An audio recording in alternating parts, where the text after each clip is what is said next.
હવે આ જાહેરમાં કહેવાય નહીં, પણ તોય કહી દઉં. હું 3 દિવસ વિધાનસભામાં બેઠો, જે કાંઈ મુદ્દા આવ્યા એમાં ભાજપ વાળાને બોલવાની તક મળે, અમને મળે, હવને મળે, થોડી ક્યારેક વધુ મળે, ક્યારેક ઓછી મળે. ભાજપના જેટલા લોકો જે વિષય પર બોલવા ઊભા થાય, પાણીનો હોય, ગટરનો હોય, રોડનો હોય, મહિલાનો હોય, પુરુષનો હોય, કારખાના, ગમે એ વિષય હોય, જે બોલવા ઊભા થાય એને કાંઈ બીજું બોલતા ન ફાવતું હોય જાજુ. એટલે માનનીય વડાપ્રધાન શ્રી નરેન્દ્રભાઈના નેતૃત્વમાં દેશ પ્રગતિ કરી રહ્યો છે, ત્યારે ગુજરાત પણ કેમ પાછળ રહી જાય એવા મજબૂત સંકલ્પ અને નિર્ધાર સાથે માનનીય ભૂપેન્દ્રભાઈની સરકાર અને એની સાથે કબો મિલાવીને ફરતા માનનીય અમિત શાહજી અને માનનીય આન માનની તેન એ બધાએ ખૂબ આશા વ્યક્ત કરી છે, નક્કી કર્યું છે કે ગારિયાધારથી જેસરનો રોડ બનાવવાનો છે. એટલે ગારિયાધારથી જેસરનો રોડ બનાવવાનો છે, એની વાક્યની પહેલા 25 વાક્યો હોય.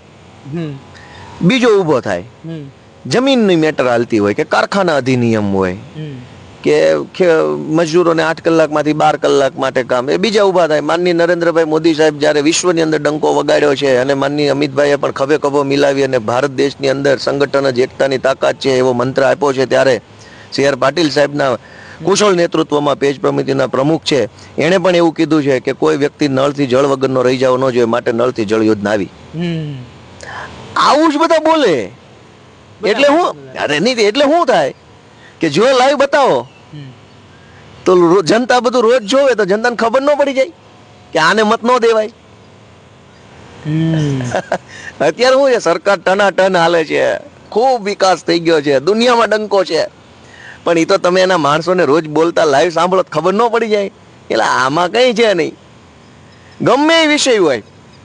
આદરણીય માનનીય વડાપ્રધાન નરેન્દ્રભાઈ મોદીએ રાષ્ટ્રની અંદર ડંકો વધાર્યો છે અને એમણે આપણને બધાને એક પ્રેરણાનો પથ પૂરો પાડ્યો છે અને એમને કુશળ નેતૃત્વની અંદર ભારત ડગલે પગલે આગળ વધી રહ્યું છે અને સમગ્ર ભારતમાં આત્મનિર્ભર ભારતનો પડકાર પડી રહ્યો છે. ત્યારે આપણા મજૂરોને પણ રોજીરોટી મળી રહે એવી સરકારને વિનંતી છે. એટલે છેલ્લું એક વાક્ય બોલવા માટે થઈને એ 15 મિનિટ બીજું બોલે, અને 15 મિનિટમાં અમિત શાહ, પાટીલ ને મંત્રી તંત્રી એના વખાણ છે.